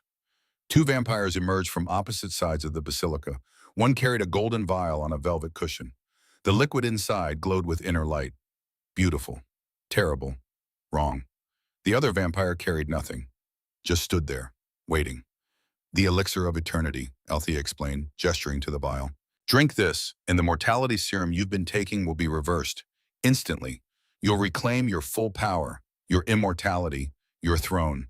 You'll rule the night court for another 1,000 years. 10,000. Forever." She gestured to the empty-handed vampire. "Or refuse. Walk away with your mortal. Live 50 more years as a human. Die in a hospital bed, weak and forgotten. No throne, no power. Just a quiet death." "The choice is yours," Althea finished. "Eternity as a king, or mortality as a man." Cassian looked at the vial. The golden liquid swirled, hypnotic, tempting. Thea could see the desire in his eyes. Not for power, for time. For the chance to keep living, keep existing, keep experiencing the world. He walked to the altar where the vial rested, picked it up, held it up to the candlelight. 547 years, he said quietly. "I've lived 547 years. I've ruled kingdoms, built empires, amassed wealth that could buy cities. I've had lovers, servants, subjects who die at my command. I've had everything a creature could want." He looked at Thea, "And I was empty every single day until 3 months ago." He turned the vial in his hand. "This is immortality. This is power beyond measure. This is everything I was." Then he threw it on the ground. The vial shattered. Golden liquid spread across the stone, hissing and smoking where it touched the floor. The light inside it died. Gasps, shouts. One vampire in the balcony fainted. "I choose her," Cassian said. "I choose 50 years of being human, of growing old, of dying mortal. I choose love over eternity. I choose Thea." Thea ran to him, threw her arms around him, buried her face in his chest and cried. Happy tears, terrified tears, grateful tears. "You idiot," she whispered again. "You beautiful, stupid idiot." "Probably," he agreed, holding her. "But I'm your idiot." The basilica erupted. Some vampires applauded. Others shouted in outrage. The council members argued among themselves, voices rising. And in the back, in the shadows, Dorian Ashford stood up. "Enough," he shouted. The basilica fell silent. Dorian walked down the center aisle. confident, smirking. He stopped at the base of the dais. "You're all fools," he said. "This king chose a human over you, a mortal, a nothing, someone who used to scrub tables for minimum wage." He pulled something from his jacket, small, round, metallic. Genevieve saw it. Her eyes went wide. "Dorian, what are you—" He threw it. The grenade hit the floor in the center of the basilica and detonated, not with an explosion, with light, ultraviolet light, bright, searing, artificial sunlight concentrated into a weapon. Vampires screamed, scattered, smoke rose from skin. Some of the older ones, the ones who'd stood too close, began to burn. Chaos. Cassian grabbed Thea, shielded her with his body. The UV light hit his back. She heard him scream, felt his body convulse as the light burned through his clothing, his skin. "Cassian!" she screamed. The light was fading. UV grenades only lasted seconds, but the damage was done. Vampires lay writhing on the floor. The smell of burned flesh filled the basilica. Cassian collapsed. His back was burned, raw, blistered, the skin black and red and wrong. Dorian stood in the center aisle, laughing. "Did you really think I'd let this happen? Let you take over Ashford Banking? Let you humiliate me?" He pulled out another grenade. "The hunters are coming. 200 of them. I gave them the location. I told them about the convergence. They'll be here in 10 minutes, and when they arrive, they'll exterminate every vampire in Seattle." Genevieve ran to him. "Dorian, you said you'd just scare them. You said—" "I lied," he said, shoved her away. "I'm not letting him win. I'm not letting her win. You were supposed to marry me, Thea. You were supposed to be poor and desperate and grateful. Instead, instead, you married a monster and stood there like a queen." Thea looked around frantically. Cassian was burned, weakened. The other vampires were in disarray, and Dorian had another grenade. She needed to think. Use her brain, the only weapon she had, UV light. How did it work? What stopped it? High school chemistry, Miss Patterson's class. The unit on electromagnetic radiation. UV light required. Oxygen, a medium to travel through. Carbon dioxide displaced oxygen. Fire extinguisher. Thea's eyes locked on the wall. There, a fire extinguisher. Old-fashioned. CO2 canister. She ran. Dorian was pulling the pin on the second grenade. Thea grabbed the extinguisher, ripped it from the wall, aimed at Dorian. "Don't!" he started. She blasted him. CO2 erupted in a white cloud. The grenade fell from his hand. Thea kept spraying. The UV grenade hit the floor, but the light died instantly. Smothered by carbon dioxide, no oxygen, no UV transmission. The grenade fizzled. Harmless. Silence. Every vampire in the basilica stared at her. The human who'd just saved them with high school chemistry. Thea lowered the extinguisher, looked at Dorian, covered in CO2 frost, coughing. "You always underestimated me," she said quietly. "All of you. You saw a poor girl and thought that's all I was. You never looked deeper." She walked back to Cassian, knelt beside him. His burns were already healing, vampire physiology, but slowly. The UVAV had weakened him. "I'm okay," he said through gritted teeth. "Thea, you saved them." "I saved you," she corrected. Behind them, Cassian's body began to change. The pain, the rage, the protective fury of seeing his wife in danger. His eyes turned crimson, deep, glowing. Not just the irises, the entire eye. His skin went pale, marble white, fangs descended. Longer than before, sharp, in the shadows. They didn't just move toward him, they erupted from him. Black tendrils like living smoke, writhing across the floor. Crawling up the pillars, spreading across the ceiling. Cassian stood. His wounds were still healing, but he didn't care. He looked at Dorian with an expression that was pure predator. "You brought hunters to my people," Cassian said. His voice was layered, triple tone, the voice of a king. "You endangered my wife. You threw UV grenades in a sacred place." He took a step forward.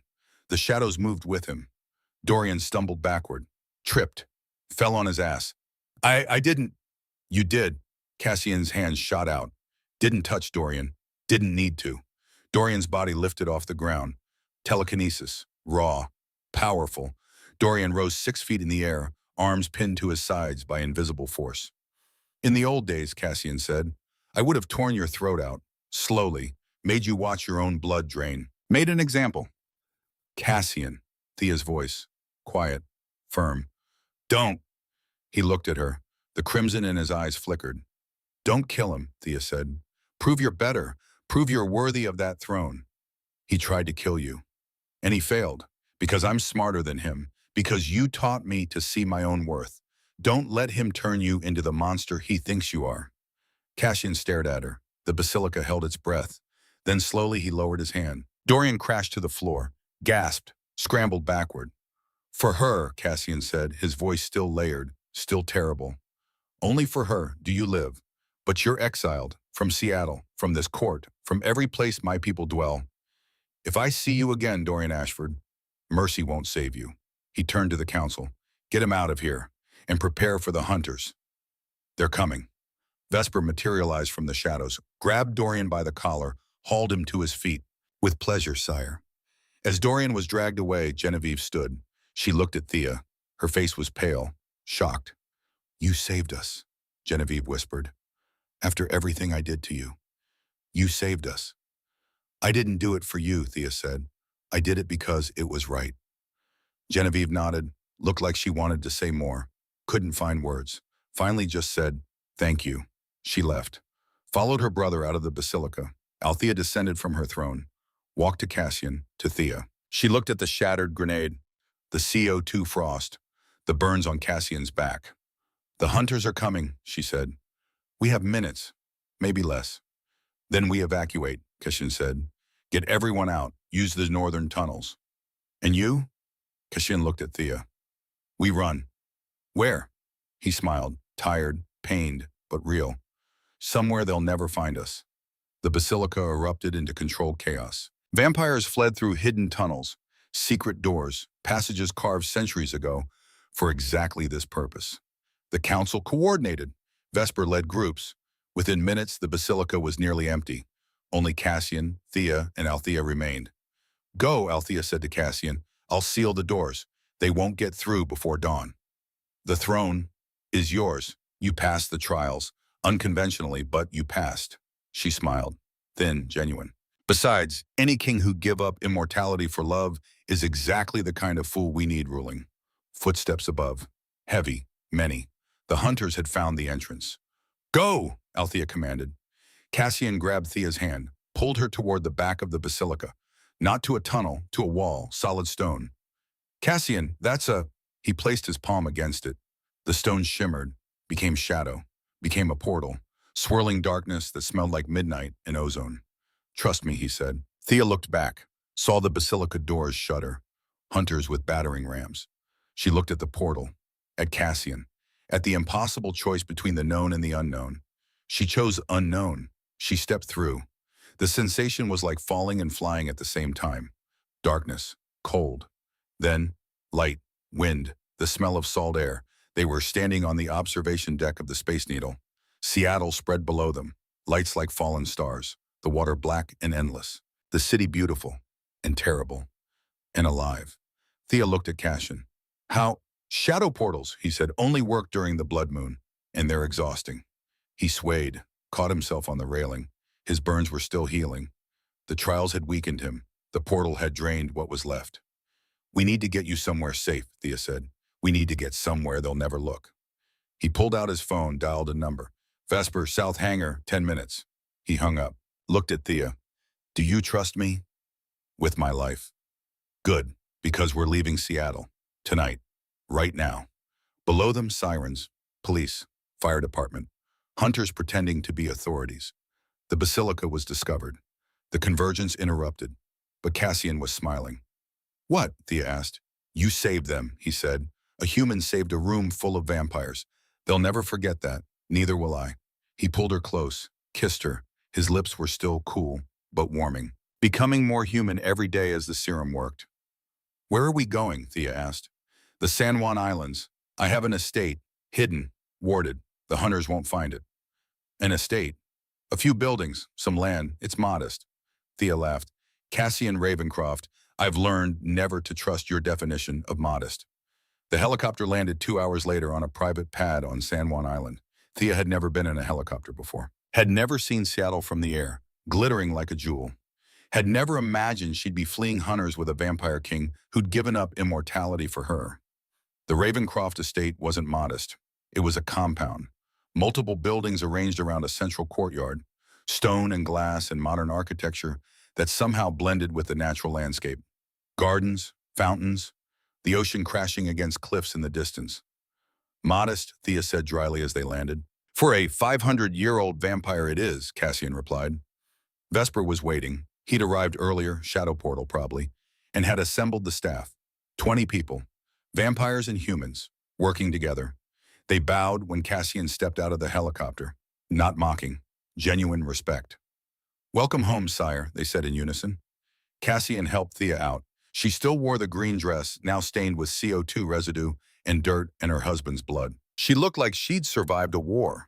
She had. Everyone, Cassian said. This is Thea, my wife, your queen. More bows, deeper. Thea felt ridiculous. She was a waitress, an unemployed accountant. She wasn't a queen.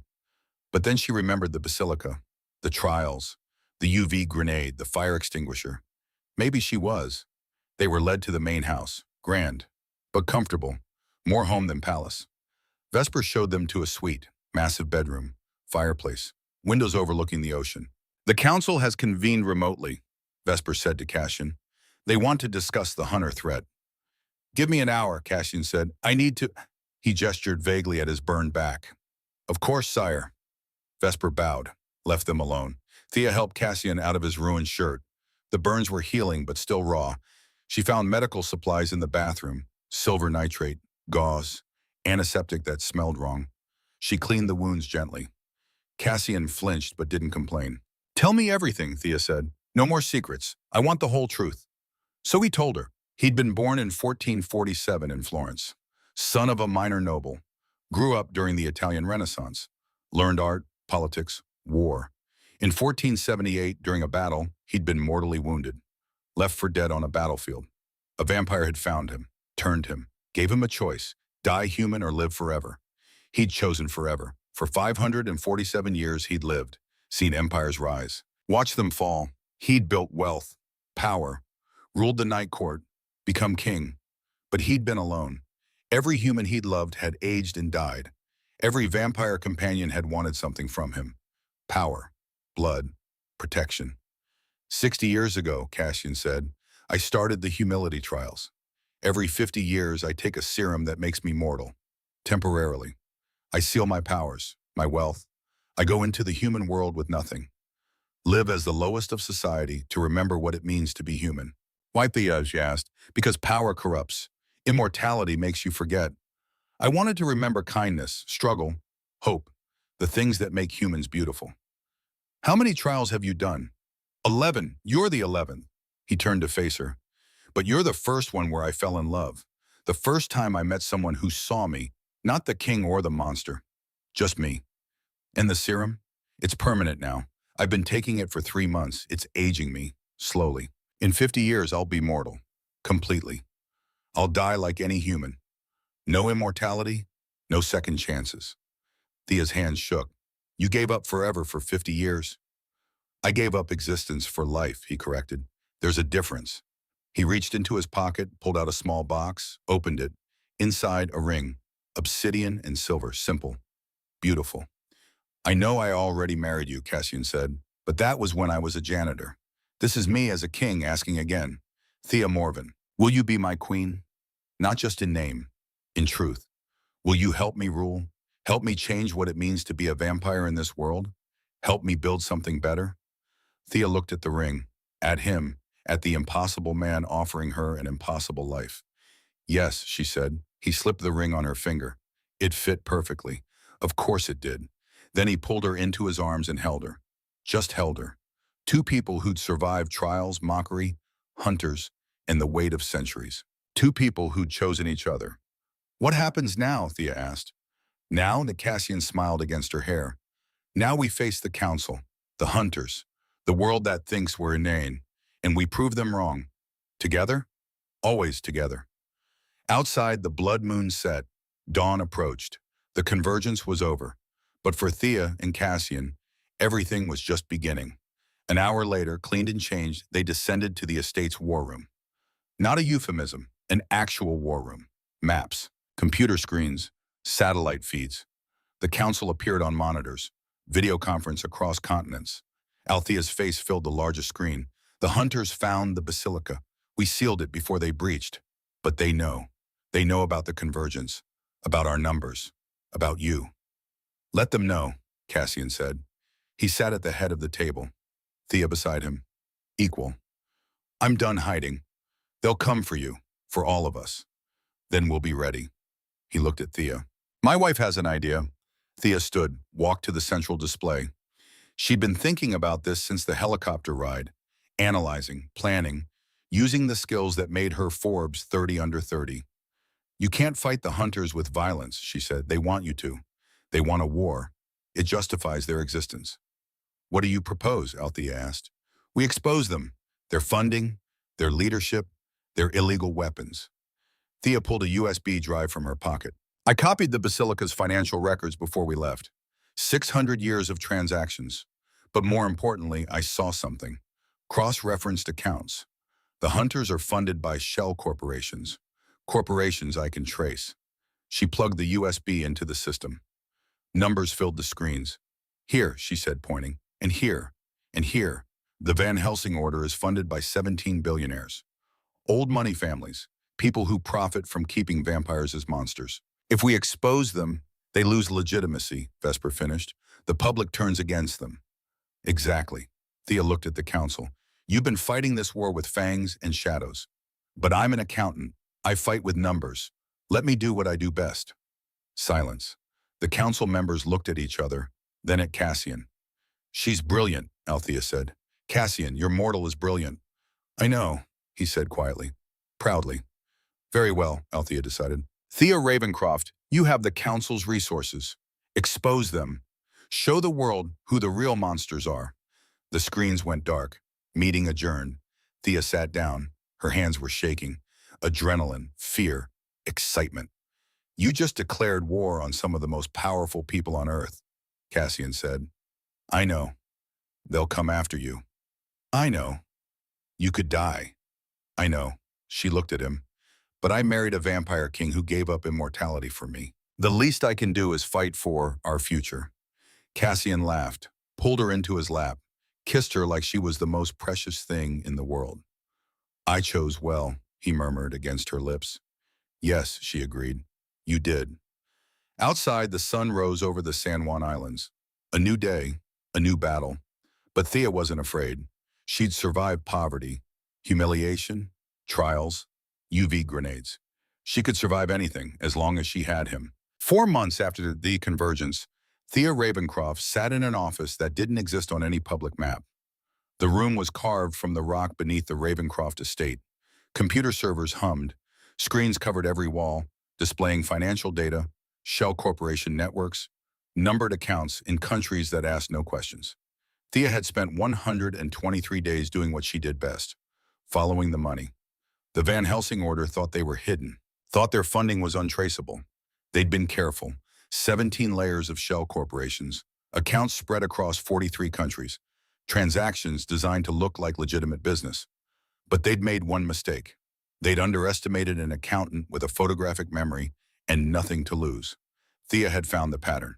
A single recurring transaction, $7,000, transferred on the 15th of every month, from 17 different sources, all ending in the same place, a Swiss account registered to Kay Thorne. Commander Cade Thorne, the hunter who'd led the raid on the Obsidian Basilica, $119,000 per month, $1.4 million per year, paid to one man to exterminate vampires. But the sources, that's where it got interesting. Thea pulled up the list on her main screen, 17 names, old money, American aristocracy, people whose ancestors had signed the Constitution, built railroads, owned plantations, people who profited from keeping vampires as monsters. She'd spent 4 months building the case, tracing every transaction, documenting every payment, creating an evidence file so airtight even the FBI couldn't ignore it. Now she just needed to make it public. You should eat something, Cassian said from the doorway. Thea looked up. Her husband leaned against the frame, wearing jeans and a sweater that made him look almost human. His hair had grown longer, little touches of silver at the temples, the serum working, aging him slowly toward mortality. He'd never looked more beautiful.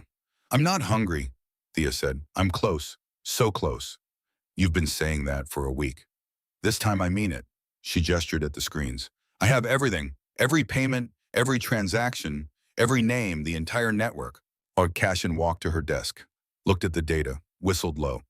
These people, Thea, some of them are senators, CEOs. They have resources. So do I. She met his eyes. I have the truth. He smiled, cupped her face, kissed her forehead. When? Tomorrow. I've scheduled a press conference. Press conference? The Seattle Times, the Washington Post, CNN. I sent them preliminary data. They know it's real. They'll be there. Thea, these people will come after you. Let them.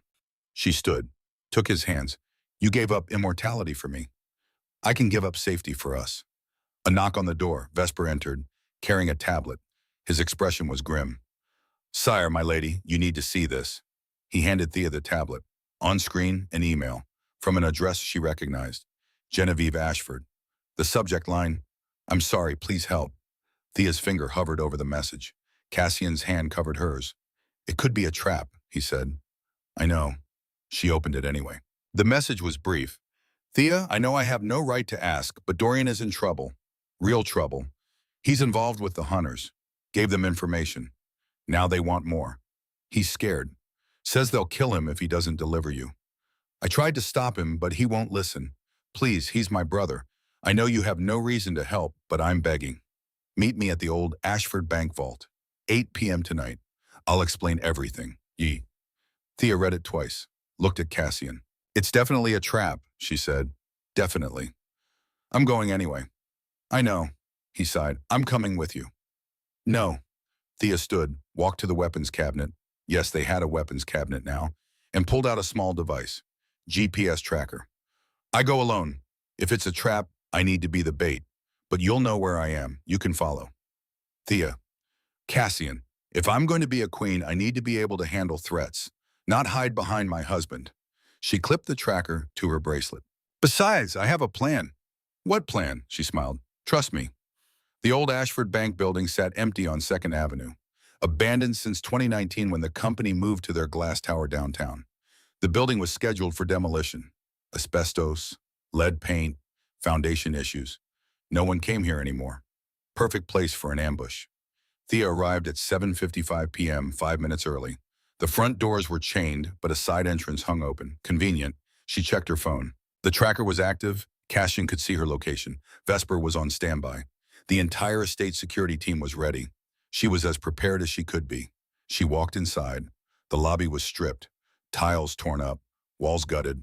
Her footsteps echoed. Above, fluorescent lights flickered. Half of them dead. The ones that worked cast sickly yellow shadows. Genevieve, Thea called. No answer. She walked deeper, past the old teller windows, toward the back, toward the vault. The vault door stood open. Heavy steel, 3 feet thick, the kind of door that could survive a nuclear blast. Inside the vault, Genevieve. She sat on the floor, hands tied behind her back, tape over her mouth. Her eyes were wide, terrified. Tears streaked her makeup. Genevieve, Thea ran forward. Strong hands grabbed her from behind, spun her around, slammed her against the vault wall. Commander Cade Thorne, 50 years old, scarred face, dead eyes. He wore tactical gear, military grade, a pistol on his hip, knife on his thigh, and in his hand, a syringe. Mrs. Ravencroft, he said, thank you for coming. He jabbed the syringe into her neck, pressed the plunger. Fire. That's what it felt like. Liquid fire spreading through her veins. Thea tried to scream, but her throat closed.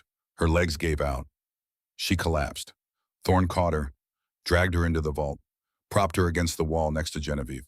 Vervain and garlic extract, he explained, almost conversational, doesn't hurt humans much, but it masks your scent. Your vampire husband won't be able to track you, not for a few hours anyway. He pulled out zip ties, bound Thea's wrists behind her back, checked the restraints on Genevieve. Satisfied, he stood. Now we wait, he said. Thea's mind was spinning. The drug made everything fuzzy, but she forced herself to think, to plan. The tracker, the GPS tracker on her bracelet. It would still work. Cassian would know she was here. He'd come. But Thorne knew that too. This was a trap for both of them. How much? Thea managed to say. Her tongue felt thick. How much did they pay you? To kill vampires? Thorne smiled. 1.4 million a year, plus bonuses for high-value targets. Your husband, for example, he's worth 10 million. Dead. You won't kill him. No, you will. He pulled a laptop from a bag near the door, set it up on an old desk. The screen showed camera feed, live, broadcasting. We're streaming this, Thorne said, to vampire networks worldwide. Your husband will see. He'll come, and when he does, we will be ready. He pulled out a detonator. This vault is rigged, 40 pounds of C4 mixed with silver nitrate. When it explodes, it'll vaporize everything in a 100-foot radius, including your king. Thea's blood went cold. You'll kill yourself too. I'm willing to die to rid the world of monsters. Thorne looked at the camera, pressed a button. The red light came on. They were live. Good evening, he said to the camera. My name is Commander Cade Thorne. I lead the Van Helsing Order. And tonight I have a message for Cassian Ravencroft, the so-called Vampire King. He grabbed Thea, dragged her into frame. Then Genevieve. We have your wife, and we have this traitor, he shoved Genevieve. The human who helped you at the convergence. You have 1 hour, come alone. No guards, no tricks, or we detonate. They die, you die. Everyone within 100 feet dies. He held up a timer, set it. 59 minutes, 58, 57. The countdown began. At the Ravencroft estate, alarms blared. Cassian stood in the security room watching the live feed, watching his wife bound and drugged, watching the timer count down. Vesper stood beside him. It's a trap, sire. The building is rigged. If you go, I'm going. You'll die. Then I die. Cassian grabbed his coat. I'm not letting her. Wait, Vesper pointed at the screen. Look. On the feed, Thea was moving, subtly, her hands bound behind her back. She was doing something. Cassian leaned closer. Watched. Thea's fingers worked at the zip ties.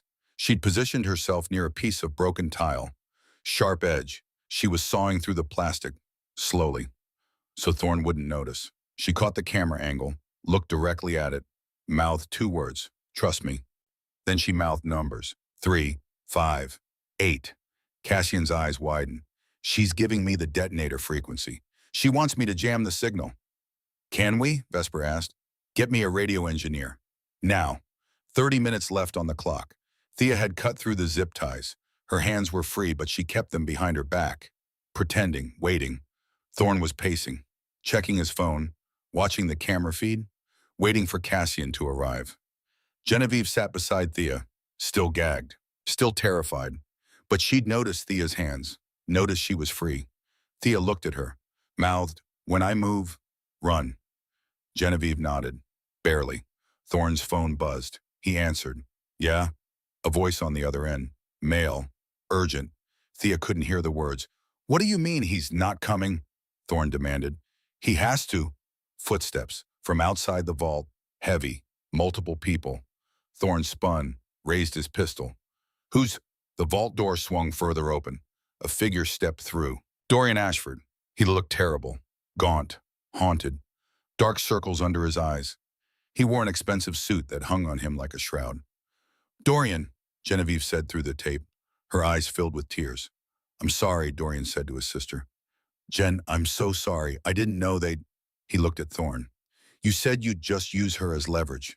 You said you wouldn't hurt her. Plans changed, Thorne said. Aw.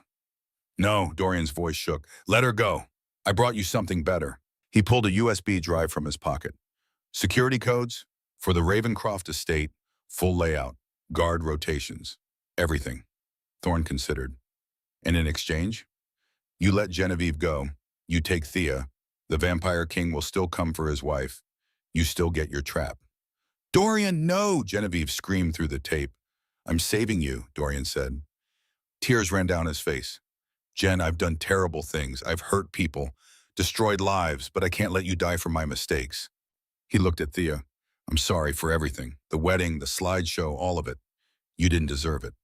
Then don't do this, Thea said quietly. Dorian, there's another way. No, there isn't. He handed the USB to Thorne. Let my sister go. Thorne looked at the drive, at Dorian, at Genevieve, making calculations. Fine, he said. He walked to Genevieve, cut her restraints, ripped off the tape. Genevieve stumbled to her feet, ran to Dorian, hit him. Once, hard across the face. You idiot! You absolute idiot! Then she hugged him, sobbed into his chest. Thorne raised his pistol, aimed at both of them. Time's up, both of you. Out, now. Dorian pulled Genevieve toward the door. She resisted. I'm not leaving. Go, Thea said. Genevieve, go. Their eyes met. Years of history in that look. Friendship, betrayal, forgiveness, understanding. I'm sorry, Genevieve whispered. I know, Thea said. Dorian dragged his sister out. Their footsteps faded, disappeared. Thorne turned back to Thea. Now, where were we? Thea's hands came out from behind her back. Free. She'd been counting on this, on Thorne being distracted, on having one moment. This was it. She grabbed the broken tile she'd been sawing the zip ties with. Sharp, jagged. She threw it. Not at Thorne, at the laptop. The tile hit the screen, shattered it. The live feed went dark. Thorne roared, spun, raised his gun. Thea was already moving. She'd spent 4 months training with Vesper, learning how to fight, how to survive, how to use an opponent's weight against them. She ducked under Thorne's arm, grabbed the detonator from the desk, ran out of the vault, into the gutted lobby, her feet pounding on broken tile. Behind her, gunshots, bullets sparking off the floor, off the walls. She ran toward the front entrance. The chain doors, she'd have to break through. The chains exploded, not from gunfire, from force, supernatural force. Cassian stood in the doorway, eyes crimson, shadows writhing around him. Fangs descended. Thea, he shouted, down! She dropped, slid across the floor. Cassian moved, too fast to see. One moment at the door, the next he was on Thorne. No mercy, no hesitation. He grabbed the hunter by the throat, lifted him off the ground. You touched my wife, Cassian said. His voice was layered, ancient, terrible. You drugged her, bound her, threatened to kill her. Do it, Thorne gasped. Kill me. Prove you're the monster. Cassian's hand tightened. Thorne's face turned purple. His feet kicked, desperate. Cassian, Thea's voice. She'd stood, walked to him, placed a hand on his arm. Don't. He tried to kill you. And he failed. Because I outsmarted him. Because you taught me I was strong enough. She looked at Thorne. Don't let him win. Don't become the monster he thinks you are. Cassian stared at her. The crimson in his eyes flickered, faded, gray returning. He threw Thorne across the room. The hunter hit the wall, crumpled, unconscious but alive. Vesper appeared in the doorway. With police. Actual police this time. Not hunters in disguise. We jammed the detonator frequency, Vesper explained, and we called the authorities. Commander Thorne is wanted for domestic terrorism in 6 states. The police moved in, handcuffed Thorne, raid him his rights. Thea handed the detonator to one of the officers. The vault is rigged, C4 and silver nitrate. You'll need a bomb squad. The officer took it, looked at her. You're Thea Ravencroft? Yes. We got your evidence file, the one about the Van Helsing order funding. It's being investigated. Federal level. Good, Thea said. Then her legs gave out. Cassian caught her. Always. He'd always catch her. I've got you, he murmured. I've got you. She rested her head against his chest, heard his heart, beating, human, mortal. I saved myself first, she whispered. I know. I saw. You were magnificent. But I'm really glad you showed up anyway. He laughed, kissed her hair. Always. I'll always show up for you. Outside, sirens, ambulances, news crews. The story was breaking. Vampire King's wife escapes hunter trap. Evidence of illegal funding exposed. Commander arrested. The world was about to change. Victory came in waves. First wave, the courthouse. Pierce County Superior Court. United States versus Cade Thorne. Thea sat in the gallery, Cassian beside her, Genevieve 3 rows back. Dorian next to his sister, clean-shaven, sober, a different man than he'd been 6 months ago. The prosecutor stood. Your Honor, the evidence is overwhelming. Commander Thorne orchestrated terrorist activities, attempted murder, conspiracy. The defense has no rebuttal. The defense attorney stood, sat back down, nothing to say. The judge, an older woman with gray hair and sharp eyes, looked at Thorne. You endangered lives, destroyed property, attempted to murder innocent people, all in the name of a cause you claim is righteous. But there is no righteousness in terror. She slammed the gavel. 30 years, federal maximum security, no parole. The courtroom erupted. Applause, cheers. Thea didn't cheer. She just watched as Thorne was led away in chains. He looked at her once, hatred in his eyes, but also something else. Fear. He was afraid of her. The accountant who'd destroyed his entire operation with a spreadsheet and a USB drive. Outside the courthouse, reporters swarmed. Mrs. Ravencroft, how do you feel about the verdict? Thea stopped, faced the cameras, Cassian beside her, supporting but not speaking. This was her moment. I feel grateful, she said. Grateful that justice was served. Grateful that the truth came out. Commander Thorne was funded by 17 wealthy individuals who wanted to use fear as a weapon. Those people are being investigated. Their assets frozen. Their power stripped. Is it true you're the one who exposed them? A reporter asked. I'm an accountant, Thea said simply. I follow the money. The money led to the truth. And your husband? The Vampire King allegations? Cassian stepped forward, casually, draped an arm around Thea's shoulders. I'm a businessman, he said. I own Ravencroft Industries. I employ 3,000 people. And yes, I married a brilliant woman who used to serve coffee and now serves justice. Any other questions? The reporters laughed. The tension broke. They'd gotten their story. The terror suspect convicted. The unlikely couple victorious. Thea and Cassian walked away. Genevieve caught up with them at the car. Thank you, she said, for testifying, for helping Dorian's case. Thea had testified that Dorian helped save her life, that he'd chosen his sister over the hunters, that he deserved a second chance. He's doing community service instead of prison, Genevieve continued. 3 years, but he's free, and it's because of you. It's because of him, Thea corrected. He made the right choice, finally. Genevieve nodded, hesitated, then said, I'm starting at your foundation next week, the Ravencroft Foundation for Financial Rehabilitation. As a volunteer, I know I have to earn. You don't have to earn anything, Thea said. Just show up, help people. That's enough. Genevieve smiled, thin, genuine. I will. She left. Dorian was waiting by a bus stop. He'd sold his car, paid off his debts, was rebuilding his life from nothing. Thea watched them go, brother and sister, broken people trying to piece themselves back together. You gave them a second chance, Cassian said. Everyone deserves one, Thea replied, even people who don't deserve it. 1 month later, the grand reopening of Ashford Banking, except it wasn't Ashford anymore. The building's facade had been stripped, redesigned, modern, clean.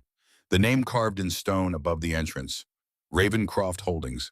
Thea stood on the steps, Cassian beside her. A ribbon stretched across the entrance. Red, symbolic. 500 people had gathered.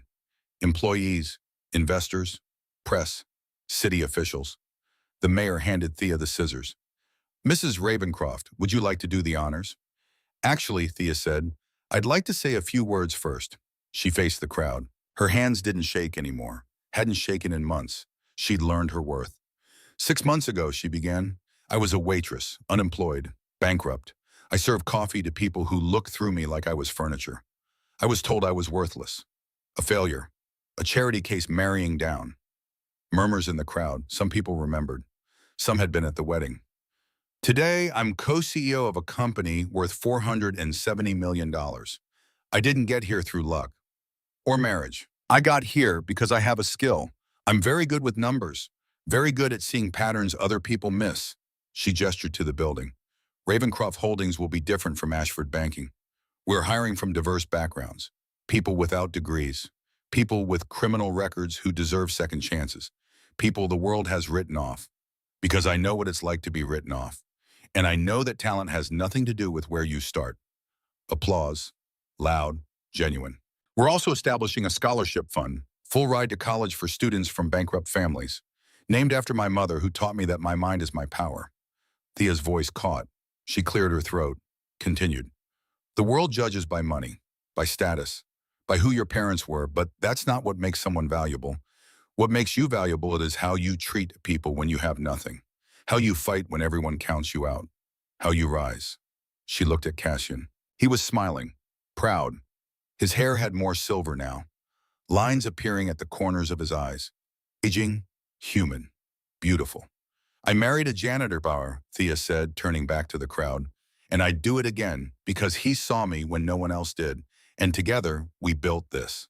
She cut the ribbon. The crowd cheered. Cameras flashed. The doors opened, employees filed in. A new era beginning. Inside, Thea walked the halls. Her halls now. She passed the executive bathroom where Cassian used to clean, the boardroom where Dorian used to mock him, the office that used to belong to the CEO who'd bowed in fear at the gala.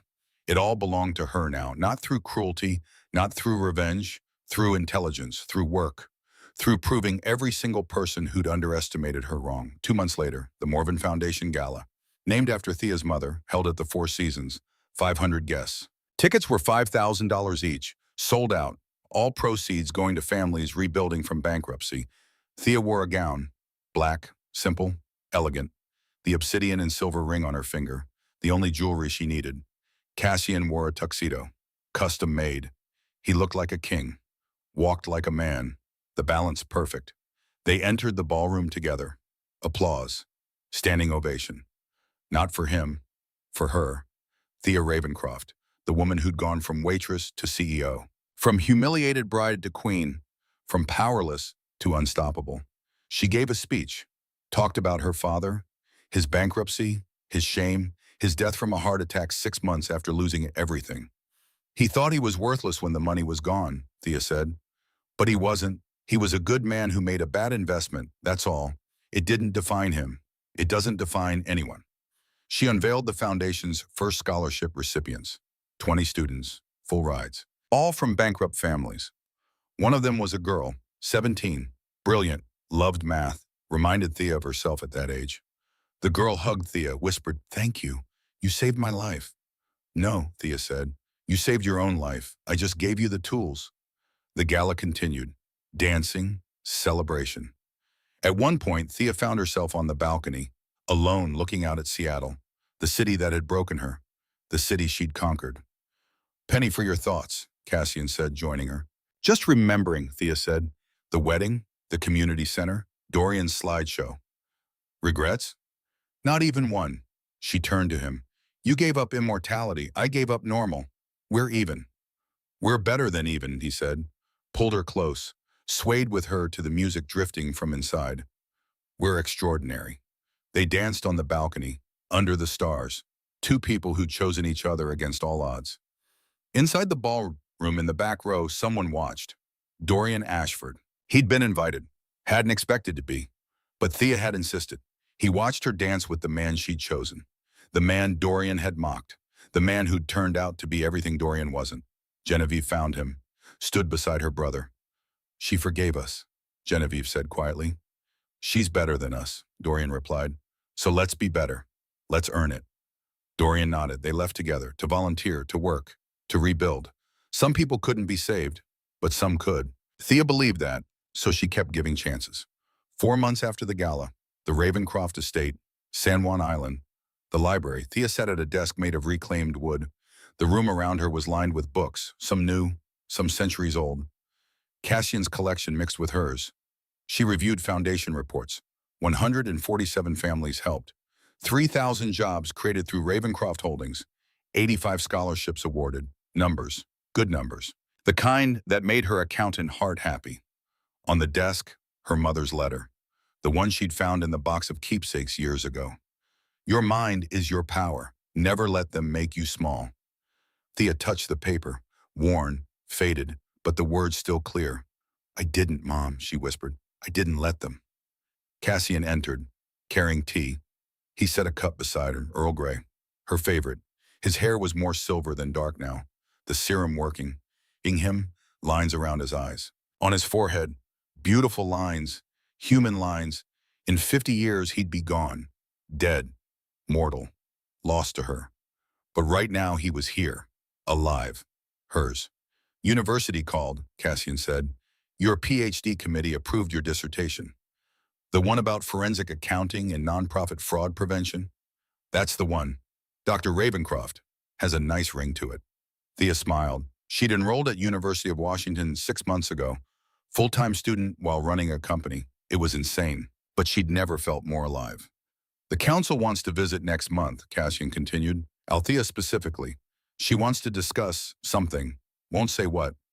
Let me guess. She wants me to teach other vampires about modern finance." "How did you—" "Because I'm very smart, and she knows it." Thea stood, walked to the window. The ocean stretched endless, gray-blue, cold, perfect. Do you miss it? Artie asked. Immortality, the power, being unkillable. Cassian joined her at the window, took her hand. Every day, her heart sank. But then, he continued, I look at you, at what we've built, at the life we're living, and I realize immortality is just existence. This is so, he gestured around them at the foundation, at their life. This is living, and I'll take 50 years of living over 5,000 of existing. He turned her to face him, cupped her face. You were worthless to them, to Dorian, to Genevieve, to everyone who judged you by your bank account. But you were priceless to me, you still are. I love you, Thea said. Simple, true. I love you more, Cassian replied. Impossible, I'm very competitive. He laughed, kissed her. She tasted tea and humanity and the future they were building together. He reached into his pocket, pulled out a small folder, old, leather-bound. What is it? Thea asked. A choice, he said. Before I met you, I commissioned a group of witches to create 2 serums. You know about the mortality serum, the one I've been taking, the one that's aging me toward death. Yes, there's another one. He opened the folder, inside the files, two of them, one gold, one silver. The golden one reverses the mortality serum, returns me to full vampire. Immortality, power, everything I was. And the silver one? Transforms a human into a vampire, painlessly, with full control. No loss of humanity. Thea stared at the vials, understanding dawning. I'm giving you the choice, Cassian said. I can become immortal again. Or you can become immortal with me. Or we stay as we are. Human, mortal, together for 50 years and then gone. What do you want? Thea asked. I want you to be happy. I want you to live the life you choose, not the life I impose. Thea picked up the silver vial, held it to the light. Immortality. Forever. She'd never age, never die. She could run the foundation for centuries, help millions of people, change the world over and over. Or she could live 50 years, grow old, but die human, die by herself. I choose mortality, she said. Set the vial down. I choose 50 years with you as humans, as equals. Are you sure? Cassian, you taught me something. Immortality is just time. Living is what you do with it. I'd rather have 50 years of meaning than 5,000 of existence. He picked up both vials, walked to the fireplace, threw them in. The glass shattered. The liquids hissed, evaporated, gone forever. No more choices, he said. No more second guessing. We're human. We're mortal. We're together. Always together, Thea agreed. They stood at the window, watched the ocean, planned their future, a future measured in decades, not centuries, but a future filled with love, purpose, and the quiet triumph of 2 people who'd chosen each other against impossible odds. The Seattle Times business section. Front page. Ravencroft Holdings announces unprecedented profit-sharing plan. In a move that shocked Wall Street, Ravencroft Holdings CEO Thea Ravencroft announced today that the company will share 40% of annual profits with employees. The plan includes janitors, entry-level staff, and contracted workers. Our success is built on their labor, Mrs. Ravencroft stated. It's only fair they share in the rewards. Industry analysts predict the move will pressure other companies to follow suit. Ravencroft Holdings has been profitable for 5 consecutive quarters since its rebrand from Ashford Banking. Genevieve folded the newspaper, set it on the desk in her small office at the Ravencroft Foundation. She'd been working there for 7 months. Started as a volunteer. Earned a paid position after 6 months. Entry level, answering phones, filing paperwork. She'd never been happier. Her phone buzzed. A text from Dorian. Community service done. 3 years complete. Coffee? She smiled. Texted back, my treat. Her brother had changed, really changed. He worked construction now, manual labor, making barely above minimum wage, rebuilding his life brick by brick. Some people said he'd never recover from the humiliation. Genevieve knew better. Recovery wasn't about returning to what you were. It was about becoming something better. In Portland, Oregon, in a small bookstore called Second Chances, Dorian Ashford shelved books. Fiction section, alphabetical order, mindless work, peaceful work. A customer approached. Older woman, kind eyes. Excuse me, do you have anything by Thea Ravencroft? The memoir, Dorian asked. From bankruptcy to billions, it's on the bestseller wall. He walked the woman to the display.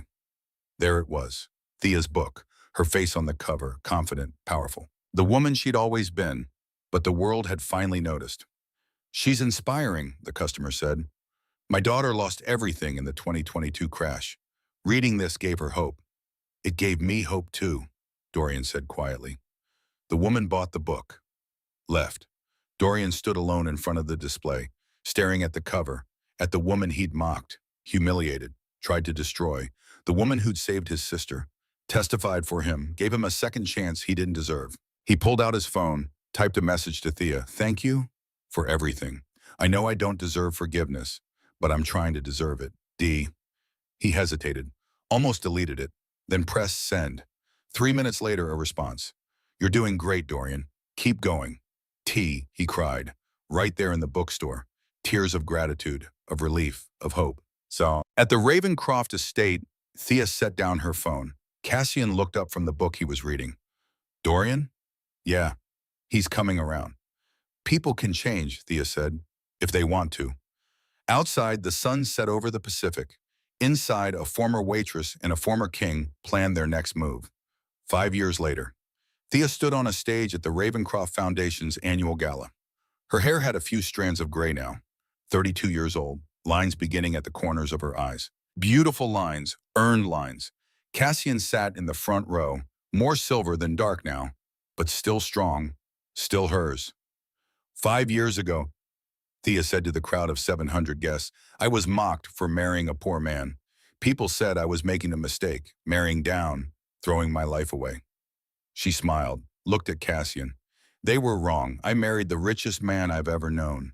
Rich in kindness, in integrity, in love. Applause, ornaments. Tonight, I'm proud to announce that the Ravencroft Foundation has helped over 10,000 families rebuild from bankruptcy. We've awarded 500 scholarships. We've created 15,000 jobs. And we're just getting started. Standing ovation. Thea stepped off the stage. Cassian met her, took her hand. They walked out together, past the cameras, past the applause, into the night. In the car, heading home, Thea rested her head on Cassian's shoulder. They said I was worthless, she murmured. They were blind, Cassian replied. They said you were just a janitor. They were fools, Thea laughed. We proved them wrong. We proved them irrelevant, Cassian corrected. Their opinions never mattered, only ours did. The car drove through Seattle, past the diner where she'd worked, past the community center where they'd married, past the Ashford, now Ravencroft building, past her entire history, her humiliation, her rise, her triumph. Thea Morven had started with nothing, had been told she was nothing, had believed for a moment that she was nothing. But she'd been wrong. She'd always been something. The world just hadn't been paying attention. Now it was, and she wasn't done yet, not even close.